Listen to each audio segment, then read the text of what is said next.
కృప నిత్యముండును, నీ కృప నిత్య జీవము, నీ కృప వివరింప నా తరమా యేసయ్యా. నీ కృప నిత్యముండును, నీ కృప నిత్య జీవము, నీ కృప వివరింప నా తరమా యేసయ్యా. నీతిమంతుల గుడారాలలో వినబడుచున్నది రక్షణ సంగీత సునాదము. నీతిమంతుల గుడారాలలో వినబడుచున్నది రక్షణ సంగీత సునాదము. నీ కృప నిత్యముండును, నీ కృప నిత్య జీవము, నీ కృప వివరింప నా తరమా యేసయ్యా. పరిశుద్ధుడా, ప్రేమ స్వరూపి, నిత్యాశ్రీ దుఃఖమైన మా ప్రభుత్వానికి స్తోత్రాలు. మహాగణుడా, మహోన్నతుడా, సర్వోన్నతుడా, సర్వశక్తిమంతుడా, నీకే వందనాలు. మీ ఉచితమైన కృపను బట్టి, అపారమైన ప్రేమను బట్టి నన్ను మమ్మలను సజీవ లెక్కలో ఉంచి మా జీవితాల్లో వాక్యానుసారమైన జీవితం మాకు దయచేయమని త్వరగా రానైన యేసు ప్రభు యొక్క శక్తి కలిగిన నామంలో ప్రార్థించి పొంది ఉన్నాము తండ్రి. ఆమేన్. దేవుని పరిశుద్ధ నామానికి మహిమ కలుగును గాక. మన ప్రభును ప్రియరక్షకును అయిన యేసు ప్రభు యొక్క నామంలో దేవుని సన్నిధికి కూడి వచ్చిన మీ అందరికీ కూడా పేరు వరుసన నా వందనాలు చెల్లిస్తున్నాను. అయితే నా ప్రియమైనటువంటి వాళ్ళన ఇప్పుడు ఉన్నటువంటి పరిస్థితుల్లో మనం చూస్తూ ఉంటే అన్ని భయాలే. కొందరికి మరణ భయం, కొందరికి అనారోగ్య భయం, కొందరికి డబ్బు లేదని భయం, భవిష్యత్తును గురించిన చింత, కొందరికి బిడ్డలు భవిష్యత్తును గురించి వేదన, అలాగే కొందరికి వివాహాలు కావట్లేదు బిడ్డలకని భయం, మేము ఇల్లు కట్టలేకపోతున్నాం ఈ లోకంలో అని భయపడిపోయేవారుగా ఉంటారు, మేమేమి సంపాదించుకోలేకపోయాం ఈ లోకంలో అని అనుకునేవారుగా ఉంటారు, భయపడిపోతూ ఉంటాం. అయితే నా ప్రియమైనటువంటి వాళ్ళరా, ఆ భయాన్ని నుంచి విడిపించి మనను చక్కని త్రోవలో నడిపించగలిగినటువంటి శక్తివంతుడైన దేవుడు మనకున్నాడు. ఆయనే మన ఆశ్రయం, ఆయనే మన కొండ, ఆయనే మన కోట, ఆయనే మన రక్షణ దుర్గం, ఆయనే మన కేడం, ఆయనే మన శృంగమై ఉన్నాడు.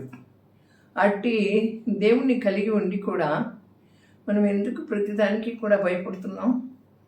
మనం ఎందుకు ప్రతిదానికి కూడా చింతపడుతున్నాం? భయాలు లేనటువంటి వ్యక్తి ఎవరూ లేరు. అందరము భయాలు కలిగి జీవిస్తున్నాం. ఆయన మన జీవితంలోకి వచ్చిన తర్వాత, ఆయనని మనం మన జీవితంలోకి ఆహ్వానించిన తర్వాత ఇంకా భయపడవలసిన అవసరం అసలు లేనే లేదు. In the mighty name of Jesus, in the mighty power of Jesus, మనము ఆయన యందు నమ్మిక ఉంచకపోవటం వలన, ఆయన యందు విశ్వాసం ఉంచకపోవటం వలన భయపడిపోయేటువంటి వరంగా ఉంటున్నాం. మనలను సృష్టించింది ఆయనే కదా. అయితే మనలను తన స్వరూపంలో తన పోలిక చొప్పున సృజించాడు కదా. ఈ సృష్టిని సృష్టించక మునిపే మనం ఎవరమో ఆయనకి తెలుసు కదా.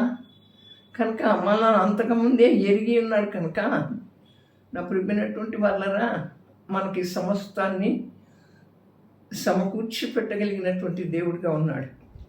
మరి ఎందుకు నేను భయపడుతున్నాము? ఎందుకు భయపడుతున్నాము అంటే, యేసు ప్రభు ఒక ధ్వని ఎక్కాడంట. ఆయన శిష్యులు ఆయన వెంట వెళ్ళారు. యేసు ప్రభు ఒక పడవెక్కారు. ధ్వని అంటే పడవే కదా. ఆయన శిష్యులు ఆయన వెంట వెళ్ళారు. ఆ ధ్వని సముద్రంలో ప్రయాణిస్తూ ఉంటుండగా ఆ యొక్క అలలు లేచాయి, తుఫాను వచ్చింది. అలల చేత తుఫాను లేచినప్పుడు ఆ ధోని కప్పబడింది, అలల చేత కప్పబడింది, కొట్టబడింది. అలాగే యేసు ప్రభు మనతో కూడా ఉన్నారు. మన జీవితం అనేటువంటి ధోనిలో ప్రయాణం చేస్తూ ఉన్నారు. అయితే ఆయన మన ధోనిలో ప్రయాణం చేస్తున్నారని మనకు తెలుసు. ఇది మత్తయి సువార్త 8వ అధ్యాయము 23 నుంచి 26 వరకు చూసినట్లయితే ఆ లేఖనం ఇలా సెలవిస్తూ ఉంది. మనకు తెలుసు, మనతో కూడా ప్రయాణం చేస్తున్నారు, మనం చేపట్టుకుని నడిపిస్తున్నారని తెలుసు, కష్టకాలంలో మనల్ని దాటిస్తున్నారని తెలుసు, కొండలను గుట్టలను లోయలను మనల్ని దాటించి సమతలమైనటువంటి భూమిలో నడిపించేటువంటి దేవుడిగా ఉంటున్నాడని మనకు తెలుసు. అయినప్పటికీ కూడా ఆ శిష్యులు ఆయన వెంట వెళ్ళి ఆ ధోనిలో ఉన్నారు. యేసు ప్రభు కూడా వారితో ఉన్నాడు. అయినప్పటికీ కూడా ఆ ధోని ఆ యొక్క తుఫాను చెలరేగినప్పుడు ఆ యొక్క గాలులు ఆ తుఫానులు ఆ ధోనిను కొట్టాయి. ఆ ధోనిను అప్పుడు నింపబడింది. ఆ ధోని అంతా కూడా అలల చేత కప్పబడింది. వారు అంటారు, ఆయన ఏం చేస్తున్నారు? నిద్రిస్తూ ఉన్నారు. వారు ఏమంటారంటే యేసు ప్రభు దగ్గరికి వెళ్ళి వారు ఆయన వద్దకు వచ్చి, ప్రభువా, మేము నశించిపోతున్నాం, మమ్మల్ని రక్షించమని చెప్పి ఆయనను లేపారు. మనం ఆపదలో ఉన్నప్పుడు మరి మనం కూడా యేసు ప్రభు మనతో ఉన్నాడని ఎరిగినప్పటికీ కూడా ఆ యొక్క తుఫానులు చెలరేగి మన జీవిత ప్రయాణంలో అలల చేత కొట్టబడతా ఉన్నప్పుడు, కప్పబడతా ఉన్నప్పుడు మనం ఏం చేస్తాం? మేము నశించిపోతున్నాం, మమ్మల్ని రక్షించు అని యేసు ప్రభుని అడుగుతాం. కానీ యేసు ప్రభు మన పక్కనే ఉన్నాడు, మనతోనే ఉన్నాడు అనేటువంటిది మనం గుర్తెరిగేటువంటి వరంగా ఉండం. ఏ సమయానికి ఆ సమయం, ఏ ఆపదలో మనం అలా ప్రవర్తిస్తూ ఉంటాము నా ప్రియమైనటువంటి వాళ్ళరా. అందుకనే యేసు ప్రభు అంటారు, నేను మీతోనే ఉన్నాను కదా, మీరు ఎందుకు భయపడుతున్నారు అల్ప విశ్వాసులారా అంటున్నారు. ఆయన శిష్యులతోనే ఉన్నాడు, అక్కడ నిద్రిస్తున్నాడు ధోనిలో. అలాగే ఆయన మనతోనే ఉన్నాడు, మనల్ని ఈ లోకంలో నుంచి రక్షించాడు, మన పాపం నుంచి ఆయన విడిపించాడు, తన రక్తం చేత మనల్ని కడిగి పరిశుద్ధపరిచి పవిత్రులుగా చేశాడు. ఆయన తన రక్తాన్ని వెలగా చెల్లించి మనల్ని కొనుక్కున్నాడు. ఆయనకు మనం స్వకీయ సంపాద్యం, ఆయన బిడ్డలం. ఇప్పుడు ఆయన మనతోనే ఉన్నాడు.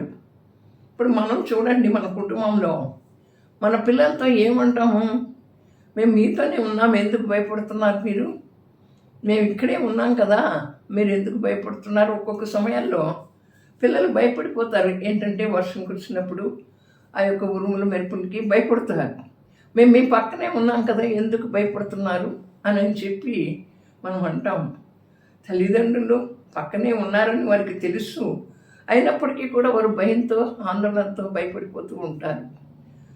అందుకనే దేవుని మీద విశ్వాసం ఉంచితే, దేవుని యందు నమ్మకం ఉంచితే మరి మనకి ఎలాంటి భయాలు కలిగినప్పటికీ కూడా, ఎలాంటి ఆపదలు వచ్చినప్పటికీ కూడా, ఎలాంటి ఉపద్రవాలు సంభవించినప్పటికీ కూడా మనం భయపడం. నా దేవుడు నాతో ఉన్నాడు, నన్ను దాటిస్తాడు. ఒక ఆమె ఫ్లైట్లో ప్రయాణం చేస్తున్నారంట. ప్రయాణం చేసేటప్పుడు ఆ ఫ్లైట్కి యాక్సిడెంట్ అయింది. అందరూ చాలా గట్టిగా ఏడుస్తూ అరుస్తూ ఉంటే ఆమె మాట్లాడకుండా కూర్చున్నారంట. అప్పుడు ఫ్లైట్ ఆయన అడిగాడంట, ఎందుకనండి అందరూ ఆహాకారాలు చేస్తూ ఉంటే మీరు ఎందుకు అలాగే కూర్చున్నారంటే ఆమె చెప్పారంట, దేవుడు నన్ను కాపాడితే నా కుమారుడి దగ్గరికి వెళ్తా, లేదు అంటే దేవుని దగ్గరికి వెళ్ళిపోతా. ఈ రెండే రెండు. అంతే నా ప్రియమైన వాళ్ళరా. మన బ్రతుకు కూడా, మన ఆయుష్ కూడా అంతలో కనపడి అంతలో మాయమైపోయే ఆవిరి లాంటిది. మనం దాని కొరకు ఎన్నో భయాలు పెట్టుకుంటాం. దాని కొరకు భయం అంట అనుమానాన్ని కలుగ చేస్తుందంట. ఒక సమస్య కొరకు, ఒక మరి పరిస్థితి కొరకు, ఒక బిడ్డ కొరకు మనం ప్రార్థన చేస్తూ ఉన్నప్పుడు ఇతను మారతాడా మారడా, నాకు ఆరోగ్యం వస్తుందా రాదా, నేను మంచిగా ఉంటానా ఉండనా. మనం ఏం చేస్తాం, దేవుని దగ్గరికి వచ్చిన దగ్గర నుండి కూడా అనేకమైనటువంటి అవసరతలను అడుగుతూ ఉంటాం. నా నామం పేరట మీరు ఏది అడిగినా అది పొంది ఉన్నామని నమ్మమంటుంది దేవుని వాక్యం. ఆయన నామం పేరట మనం ఏది అడిగినా అది పొంది ఉన్నామని నమ్మమన్నప్పుడు ఆ నమ్మికే మనలో ఉండదు. దేవా, నేను అనుమానపడి భయపడి అనుమానం తెచ్చుకుని నేనేం చేయలేను. నువ్వు సమస్తాన్ని చేయగలిగిన దేవుడవు కనుక నేను ఈ పరిస్థితుల్ని నీ చేతికి అప్పచెప్తున్నాను, ఈ సమస్యల్ని నీ చేతికి అప్పచెప్తున్నాను, ఈ రోగాల్ని నీ చేతికి అప్పచెప్తున్నాను, ఈ యొక్క బిడ్డల్ని నీ చేతికి అప్పచెప్తున్నాను అని చెప్పి ఆయనకి మనల్ని మనం ఖాళీ చేసుకుని ఆయనకు అప్పచెప్పినట్లయితే నా ప్రియమైనటువంటి వాళ్ళరా, మనం నడవాలనుకున్నటువంటి మార్గం కంటే ఆయన నడిపించేటువంటి మార్గం చాలా గొప్పగా ఉంటుంది.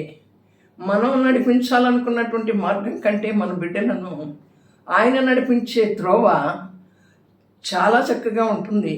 ఆయన నడిపించే త్రోవలోకి మనం వెళ్ళినట్లయితే ఎన్ని చిక్కుముడులు ఎదురైనప్పటికీ కూడా, ఎన్ని సమస్యలు ఎదురైనప్పటికీ కూడా ఆయన వాటి నుంచి విడిపించి దాటించి ముందుకు తీసుకుని వెళ్తాడు. అయితే నా ప్రియమైన వాళ్ళరా, ఒక పాస్టర్ గారు ఒక కళ కన్నారంట. ఆ కళలో ఏం చూశారు, యేసు ప్రభు వచ్చి తనని తీసుకుని వెళ్ళడం చూశారంట. మళ్ళా తిరిగి వచ్చేటప్పుడు యేసు ప్రభు యొక్క అడుగులు కనపట్ల. అయితే ఈయన యొక్క అడుగులే కనపడుతున్నాయంట, పాస్టర్ గారి అడుగులే. అప్పుడు ఆ పాస్టర్ గారు యేసు ప్రభుని అడుగుతున్నారంట, నువ్వు నాతో రాలేదేంటి, ఎందుకని రాలేదు, వెళ్ళేటప్పుడు నాతో వచ్చావు, తిరిగి వచ్చేటప్పుడు నాతో రాలేదు ఏంటి అన్నప్పుడు యేసు ప్రభు చెప్పారంట, ఈ కొండలు, ఈ గుట్టలు, ఈ లోయలు దాటి నువ్వు నడవలేవని నేను ఎత్తుకొని నిన్ను తీసుకుని వెళ్ళానన్నాడంట. దేవునికి మహిమ కలుగును గాక. అట్టి దేవుడండి, అలా మనల్ని ప్రేమించేటువంటి దేవుడండి. ఆయన ఎంతో ప్రేమ కలిగినటువంటి వాడు కనుక ఆడు రక్షించమని ఆయనను లేపినప్పుడు, అల్ప విశ్వాసులారా ఎందుకు భయపడుచున్నారు అని వారితో చెప్పాడు. మన విశ్వాసం ఎంత విశ్వాసం? అల్ప విశ్వాసమే. ఆ విశ్వాసము అనేది నిరీక్షించబడి వాటి యొక్క నిజస్వరూపం. అవును నా ప్రియమైన, అంటే విశ్వాసం అనేది లేనిది ఉన్నట్లుగా మనం నిరీక్షించాలి. అది నిరీక్షించాలి అంటే మనకు చేతనైనటువంటి పని కాదది. The mighty power of Jesus రపర్షి గ్లోరీ షందర రికందర హొరియరా షికందర హొరి మమర షందర. లేనిది ఉన్నట్లుగా నిరీక్షించటం అంటే మనకి అటువంటి ఇది రాదు. అదే చెప్తారులే, అదే అంటారు. మనం మానవ జ్ఞానాన్ని ఉపయోగించి, మానవ ఆలోచనలను ఉపయోగించి మనం ఏం చేస్తామంటే మనం ఏదో చెయ్యాలని పరుగులెత్తుతాం. దేవుని యందు నిరీక్షణ ఉంచలేం. నా యందు నిరీక్షణ సిగ్గుపరచదు, అవమానపరచదు అంటుంది దేవుని యొక్క వాక్యం. అవును, మనం ఎక్కడ తలదించుకున్నామో అక్కడ తల ఎత్తేటట్టుగా చేస్తాడు దేవుడు. మనం నిరీక్షణ ఉంచలేం. మన తెలివితో, మన ఆలోచనతో ముందుకు పరిగెత్తేటువంటి వరంగా ఉంటాం. అక్కడ ఏమవుతుంది, మనం ఆశీర్వాదాన్ని పొందుకోలేము. అక్కడ మనకు జయం అనేటువంటిది కలగదు. నాకు ప్రియమైనటువంటి వాళ్ళరా, అటు జయాన్ని పొందుకోవాలి అంటే మనం ఎంత విశ్వాసం ఉంచాలి. అయితే మూర్ఖులైనటువంటి ఇతరం వారి నుంచి మీరు వేరుపరచబడ్డారు అంటుంది దేవుని వాక్యం. మనం విశ్వాసంలో తొట్టిల్లిపోకుండా, తొలగిపోకుండా, పడిపోకుండా మన భక్తి జీవితాన్ని మనం కట్టుకోవాలి అంటే భయపడకూడదు. ఎప్పుడైతే మనం భయపడతామో మనం ఆయన వైపు చూడట్లా. అక్కడ పేతురు కూడా ఆయన వైపు చూచినప్పుడు నీళ్ళ మీద నడిచాడు. ఆయన వైపు చూడకుండా నీళ్ళ వైపు చూచినప్పుడు నేను ప్రభువా నేను పడిపోతున్నాను అంటున్నాడు, నడవలేకపోతున్నాను అన్నాడు. యేసు ప్రభు చేయించాడు. అలాగే మనం ఆయన వైపు చూసినట్లయితే నా ప్రియమైనటువంటి వల్లరా మనం ఎక్కడ తొలగిపోయేటువంటి వరంగా ఉంటాం. నిన్ను నన్ను బాగా ఎరిగినటువంటి దేవుడు, నా యొక్క ఆలోచనలను ఎరిగినటువంటి దేవుడు. మన ఆలోచనలు, మన యొక్క దృష్టి దేని మీద ఉంది? ఆయన మీద ఉందా? మనం విశ్వాసంతో ఆయన మీద పెట్టుకున్నట్లయితే భయపడే వరంగా ఉంటాం.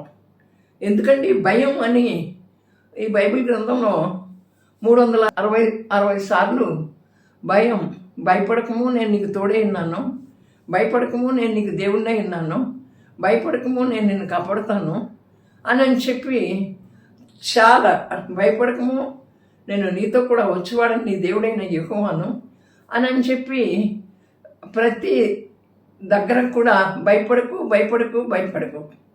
మనం 91 కీర్తనలో చూస్తే నా ప్రియమైనటువంటి వల్లరా ఆ కీర్తనలో ఏమి రాయబడి ఉంది అంటే, నీ కుడి ప్రక్క 10,000 మంది పడినా, ఈ పక్క 1000 మంది పడినా ఏ అపాయము నీ వద్దకు రాదని రాయబడి ఉంది. అంతేకాకుండా రాత్రివేళ కలుగు భయంకైనను, పగటి వేళ ఎగురు బాణంకైనను, చీకటిలో సంచరించే తెగులుకైనను, మధ్యాహ్నమందు పాడు చేయి రోగంకైనను నీవు భయపడకుందువు. నీ ప్రక్కన 1000 మంది పడినను, నీ కుడి ప్రక్కన 10,000 మంది కూలినను అపాయము నీ యొద్దకు రాదు అని ఎంతటి చక్కటి వాగ్దానం! ఏ తెగులు నీ గుడారం సమీపించదు. నీ మార్గాలన్నింటిలో నిన్ను కాపాడుటకు ఆయన నిన్ను గూర్చి తన దూతలకు ఆజ్ఞాపించును. నీ పాదములకు రాయి తగలకుండా వారు నిన్ను తమ చేతుల మీద ఎత్తి పట్టుకొందురు. చూడండి, దేవుడు ఎంతటి చక్కటి వాగ్దానం ఇస్తున్నారు. మనం ఈ వాక్యాన్ని ధ్యానించినప్పుడు ఈ వాగ్దానాలన్నీ కూడా మన కొరకే కదా రాయపడింది. ఈ వాగ్దానాలను ఎత్తిపట్టుకున్నప్పుడు ఏ సమయానికి ఏ సందర్భానికి కావలసినటువంటివి ఈ యొక్క జీవ గ్రంథంలో రాయబడి ఉన్నాయి. కనుకనే మనం భయపడకూడదు. ఎందుకంటే భయం, మన దేవుడు మనతో ఉన్నప్పుడు ఆయన మనను వేటకాని మురిలో నుండి విడిపిస్తాడు. నాశనకరమైన తెగులు రాకుండా మనల్ని రక్షిస్తాడు. అట్టి దేవుణ్ణి మనం కలిగి ఉన్నాం కదా. అట్టి దేవుణ్ణి మనం కలిగి ఉండి కూడా ప్రతి క్షణము భయపడతాం. ఎందుకు? భయాన్ని కలుగచేసేది అపవాది, భయాన్ని కలుగచేసేది శత్రువు. కనుక ఈ లోకంలో ఉన్నవానికంటే మనలో ఉన్నవాడు గొప్పవాడు. మనకు విరోధంగా రూపించబడిన ఏ ఆయుధము వర్ధిల్లదు. కనుక నా ప్రియమైనటువంటి వల్లరా ఆ భయం అనేటువంటి దాన్ని మనం తొలగించుకోవాలి. ఎప్పుడు వస్తుంది ఆ భయం? మనం అల్ప విశ్వాసంతో ఉన్నప్పుడు. ఆ అల్ప విశ్వాసంతో ఉన్నప్పుడు మనకు భయం కలుగుతుంది, ఆందోళన కలుగుతుంది, సమస్యలిపోతాం, నేరసిల్లిపోతాం. నా దేవుడు నాతో ఉన్నాడు. ఏ పరిస్థితికైనా చాలిన దేవుడు, సమర్థవంతుడైన దేవుడు, శక్తివంతుడైన దేవుడు, నన్ను ఈ లోకంలో నుంచి పిలిచినటువంటి దేవుడు, నన్ను ఏర్పాటు చేసుకున్నటువంటి దేవుడు, ఆయన ఏర్పాటులో నేనున్నాను అని మనం గట్టిగా నిలబడినట్లయితే ఏమవుతుంది? మనం వాక్యం ద్వారా ఎదిరించాలి ప్రతి భయాన్ని కూడా. దేవుని యొక్క మాట ద్వారా మనం ఎదిరించాలి ప్రతి భయాన్ని కూడా. ఇక్కడ చూడండి, ఆయన మాట మాత్రం సెలవిస్తే గాలి తుఫాన్లు గద్దించబడ్డాయి. మన జీవితంలో కూడా ఆయన మాట మాత్రం సెలవిస్తే అనేకమైనటువంటి మేళ్ళు జరిగాయి. అనేకమైన మేళ్ళు మనం అనుభవించి కూడా ఇప్పుడు ఎందుకు భయపడుతున్నావు? ఇప్పుడు ఎందుకు అల్ప విశ్వాసంతో ఉన్నావు? నేను ఆ మేలులని మన కళ్ళారా చూసాం, మన చెవులారా విన్నాం, మన జీవితంలో అనుభవించాం కదా నా ప్రియమైన వాళ్ళరా. అనుభవించి కూడా నీ ముందు నా ముందు ఒక సమస్య ఉంటే దాని గురించి భయపడవలసిన అవసరం లేదు. ఆయన చేస్తాడు. మేలు చేసి ఆనందించే దేవుడే కానీ కీడు చేసి ఆనందించే దేవుడు కాదు కదా. నీ పట్ల నా పట్ల ఆయన ఆలోచన ఏంటో, ఆయన చిత్తం ఏంటో, ఆయన ఏర్పాటు ఏంటో, ఆయన ఉద్దేశించినటువంటి ఉద్దేశం ఏంటో ఆయనకే తెలుసు. మనకేం తెలుసు? మన ఆలోచన చొప్పునే, మన చిత్తం చొప్పునే, మన ఉద్దేశం చొప్పునే చేసుకుంటూ పరిగెత్తుతాం. అది కాదు కావాల్సింది. మనకి ఇప్పటి వరకు మేలు చేసిన దేవుడు మన పట్ల అనేక మేలు చేస్తాడు. అందుకనే ఎందుకు అల్ప విశ్వాసంతో మనం బ్రతకాలి? దేవుని యందు దృఢమైనటువంటి విశ్వాసం కలిగి ముందుకు నడవాలి. విశ్వాసమునకు కర్తయు దాని కొనసాగించువాడైన యేసు వైపు చూచుచు పరుగు పందెములో ఓపికగా గురి వద్దకే పరిగెత్తాలి. ఈ లోకంలో పరుగు పందెంలో అనేకులు పరిగెత్తుతారు. ఒక్కరికే బహుమతి ఉంటుంది, ఆ ఒక్కరికే బహుమతి ఇస్తాడు. మనం దేవుని కొరకు పరిగెత్తేటప్పుడు మనం అందరము పరిగెత్తుతున్నాం గురి వద్దకి. మన అందరికీ బహుమతులు అక్కడ దాచి పెట్టబడి ఉన్నాయి. ఆ బహుమతిని పొందుకోవటం కోసం మన గురి వద్దకు పరిగెత్తాలి అంటే మనం అల్ప విశ్వాసులుగా ఉండకూడదు. మన గురి యేసయ్య, మన గురి యేసయ్య కనుక ఆ గురిని ఎలా చేరుకోవాలి, ఆ గమ్యాన్ని ఎలా చేరుకోవాలి అనేటువంటిది మనకి ఆశ ఉండాలి. ఆశ కలిగిన ప్రాణాన్ని తృప్తిపరిచేటువంటి వాడు దేవుడు. అందుకనే ఆయన ఏం చేశాడు? గాలిని సముద్రాన్ని గట్టిగా గద్దించాడు.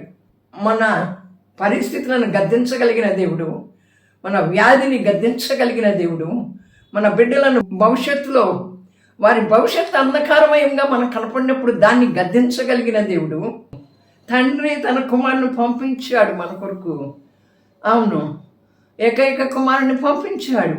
ఆయన ప్రాణాన్ని సిలువలో త్యాగం చేసి, ఆ విలువైనటువంటి ప్రాణాన్ని సిలువలో త్యాగం చేసి విమోచన క్రయధనంగా తన ప్రాణాన్ని అర్పించి ఆయన తన రక్తం ద్వారా మనల్ని కడిగి తన బిడ్డలుగా చేసుకున్నాడు.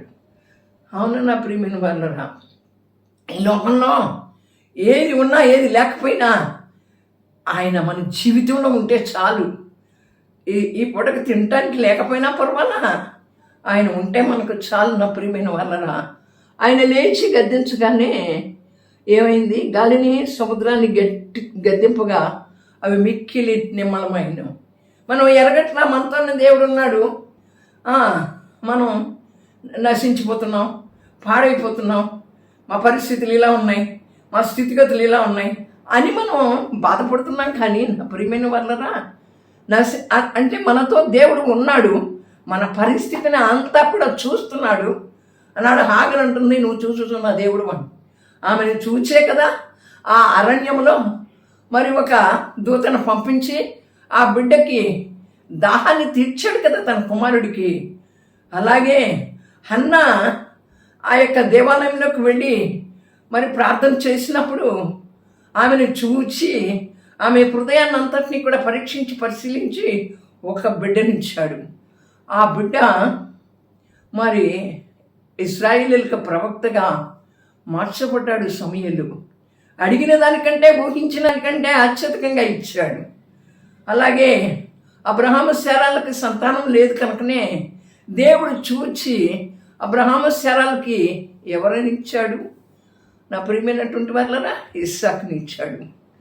అలాగే మన పరిస్థితిని చూసి దేవుడు ఎప్పటికప్పుడు కూడా ప్రతి అధ్వానమైన స్థితిని కూడా నిమ్మలపరిచేటువంటి దేవుడిగా ఉంటున్నాడు. ప్రతి ఇబ్బందిని కూడా, ప్రతి కలవరాన్ని కూడా, ప్రతి కల్లోలాన్ని కూడా ఇప్పుడు చూస్తే ప్రపంచమంతా ఎంతో కల్లోలంగా ఉంది. ప్రపంచ దేశాలన్నీ కూడా అక్కడ చూస్తే మరి క్రైస్తవులని నైజీరియాలో ఏ రీతిగా చంపేస్తున్నారో అని చెప్తూ ఉన్నారు. మనమేంటి, మనం ఇంకా కూడా దేవుని రాజ్యాన్ని, దేవుని నీతిని వెతకాలి, దేవుని రాజ్యం కట్టడానికి ప్రయాసపడాలి అని మనం ఆలోచించి ఇట్లా అమెరికా దేశం ఇంకా ఆ ఉన్నటువంటి దేశాలన్నీ కూడా ఏకమై ఆ యెరూషలేములో యుద్ధాలు ఆ ఒక్కటే చెప్తున్నారంట. కానీ ఆ యొక్క నైజీరియాలో క్రైస్తవులను ఓచకోతకు వస్తున్నటువంటి చంపేస్తున్నటువంటిది ఎంత మట్టుకు బయటికి రాలేదు, ఇప్పుడు బయటకు వస్తూ ఉన్నాయి. ఇంకా మనం చాలా మన దేశంలో కూడా వచ్చేసింది క్రైస్తవులను హింసించేటువంటి విధానం. అయితే మనల్ని దేవుడు కాపాడుతున్నాడు. కడవడి దినాలు వచ్చేసినాయి. సమయమనక అసమయమనక ఆయన సన్నిధిలో మనం ఆయన్ని వెతికే వరంగా ఉండాలంటుంది దేవుని యొక్క వాక్యం. అవును, కనుక నా ప్రియమైన వాళ్ళరా, మనము మన కుటుంబాలు ఇప్పటి వరకు ఇంత క్షేమంగా ఉన్నాయి అంటే ఆయన కృపే, ఆయన దయ ఆయుష్కాలం అంతా, ఆయన కోపం నిమిషం మాత్రమే. ఆయన దయలేందే మనం బ్రతకలేం. రబషిక్లో రీషందర రికందర హొర్య రాషికందర హొరిమమ రషందర హల్లెలూయా. చీకట్ల నుంచి వెలుగులోకి నడిపించాడు మనల్ని. ఆయన యొక్క గుణాతిశయాలను ప్రచురించు నిమిత్తము రాజులైన యాజక సమూహంలోకి మనల్ని చేర్పించాడు. అవునా ప్రియమైన మరలరా, కనుక అటు దేవుణ్ణి మనం కలిగి ఉన్నాం కనుక యెహోవా దేవుడిగా గల ధన్యులు ఆయన మనలను విజయోత్సవాలతో ఊరేగిస్తాడు. కనుక ఆయన యందు నమ్మిక ఉంచి భయపడక అల్ప విశ్వాసంతో ఉండగా విశ్వాసం కలిగి ముందుకు సాగుదాం. దేవుడి వాక్యాన్ని మనందరి వినికిడిలో దీవించి ఆశీర్వదించి పరివర్తించేయను గాక. ఆమేన్. పరిశుద్ధుడా, ప్రేమాస్వరుడు, ఎవరికైనా బాగలేకపోతే అక్కడ చేయి పట్టుకోండి. ప్రార్థన చేసేటప్పుడు దేవుని యొక్క శక్తి మిమ్మల్ని తాకి దేవుడు మీకు స్వస్థతని విడుదలని ఇస్తారు. ప్రార్థన చేసుకుందాం. మమ్మల్ని మిక్కిలి ఘనంగా ప్రేమిస్తున్న ప్రియ పరలోకపు తండ్రి, మీకే స్తోత్రాలు చెల్లిస్తున్నాను. ఇదిగో ప్రభా, మీరు నాతో మాట్లాడారు ప్రభా. ఏమనంటే భయపడద్దు, అల్ప విశ్వాసంతో ఉండద్దు. మీరు మాట మాత్రం సెలవిస్తే సమస్తం నిమ్మలపరచబడతాయి, నిదానపరచబడతాయి, సమాధానాన్ని కలిగిస్తాయి. కనుక అట్టి భయాలని మాలో నుంచి తీసివేయండి ప్రభా. అల్ప విశ్వాసాన్ని మాలో నుంచి తీసివేయండి ప్రభా. ఈ వాక్యం విన్నటువంటి ప్రతి ఒక్కరిలో ఆందోళనలు, భయాలు, అల్ప విశ్వాసాలని నిర్మూలన చేయండి. Touch them in the mighty power of Jesus. Touch them in the mighty name of Jesus. I rebuke every darkness in the mighty blood of Jesus. I bind every sickness in the mighty name of Jesus. మా మానసిక రుగ్మతలను, శారీరక బలహీనతలను సరిచేయండి యేసునామములో.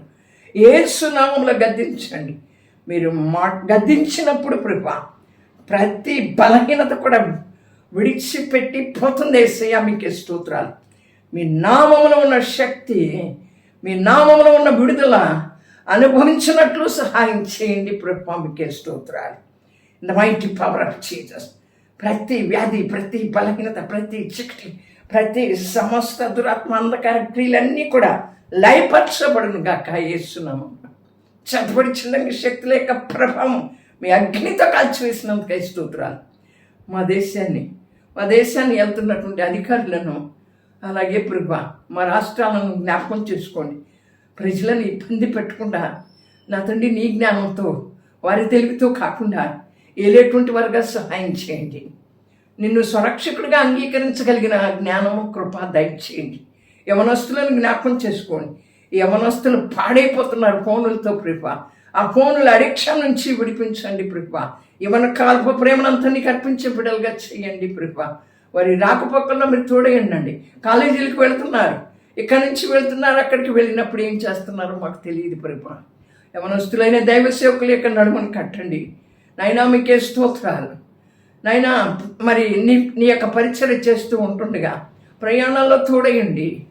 మీరే మంచి ఆరోగ్యాలు ఇచ్చి నడిపించమని, చిన్న బిడ్డలను జ్ఞాపకం చేసుకోమని, వ్యాధులతో, బాధలతో, బలహీనతలతో ఉన్నటువంటి వారిని జ్ఞాపకం చేసుకోమని, త్వరగా మమ్మల్ని సిద్ధపరచమని, మీరు త్వరగా రాబోతూ ఉంటుండగా మమ్మల్ని సిద్ధపరిచి మీ రాజ్యంలోకి మమ్మల్ని నడిపించమని త్వరగా రానయ్యున్న యేసు ప్రభు యొక్క శక్తి కలిగిన నామంలో ప్రార్థించి పొంది ఉన్నాం తండ్రి. ఆమేన్. ఆమేన్.